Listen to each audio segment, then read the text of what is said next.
រឿងដើមខ្ញុំរឿងដើមខ្ញុំក៏ទុកធំត្រូវយំស្ទើរតែរៀងរាល់ថ្ងៃតែខ្ញុំយំក៏ព្រោះតែគេឃ្លាតទៅឆ្ងាយខ្ញុំមិនបានដឹងខ្លួនខ្ញុំត្រូវយំខ្ញុំសោកសៅធ្លាប់ក៏ក្តៅក្នុងរងពងដៃអ្នកស្រីស្ងួនខ្ញុំយំថ្លែងការពិតជុំអើនឹងខ្លួនពេលនេះខ្ញុំប្រស្នេហ៍អោទាំងភ្នែកជួយរំលែកទុំខ្ញុំបានទេបើគេក្បន់ខ្ញុំទៅហើយ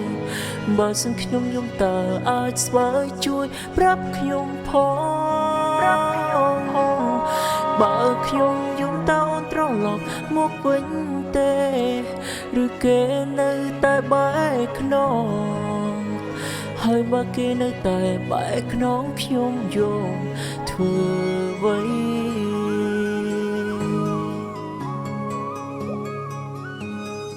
រឿងដើមខ្ញុំរឿងដើមខ្ញុំក៏ទុកធំត្រូវយំស្ទើរតែរៀងរាល់ថ្ងៃតែខ្ញុំយំក៏ព្រោះតែគេឃ្លាតទៅឆ្ងាយខ្ញុំមិនបានដឹងខ្លួនខ្ញុំត្រូវយំខ្ញុំសោកសៅធ្លាប់ក៏ក្តៅក្នុងរងពងដៃអ្នកស្រីស្ងួនខ្ញុំយំថ្លែងការពិតជុំអើនឹងខ្លួន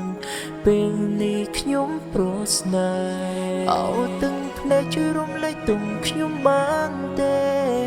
បើគេក្បន់ខ្ញុំទៅហើយបើសិនខ្ញុំយំតើអាចស្បើយជួយប្រាប់ខ្ញុំផងបើខ្ញុំយំតើអូនត្រឡប់មកវិញទេឬគេនៅតែបែកខ្នងហើយបើគេនៅតែបែកខ្នងខ្ញុំយំធ្វើអ្វី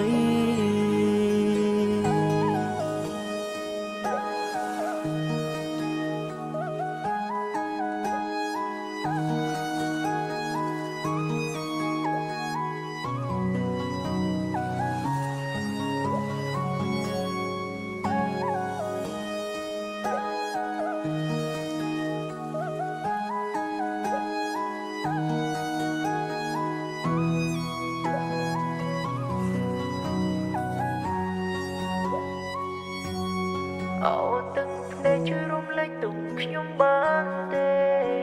បើគេក្បន់ខ្ញុំទៅហើយបើសិនខ្ញុំយំតើអាចស្បើយជួយប្រាប់ខ្ញុំផងបើខ្ញុំយំតើអូនត្រឡប់មកវិញទេឬគេនៅតែបែកខ្នង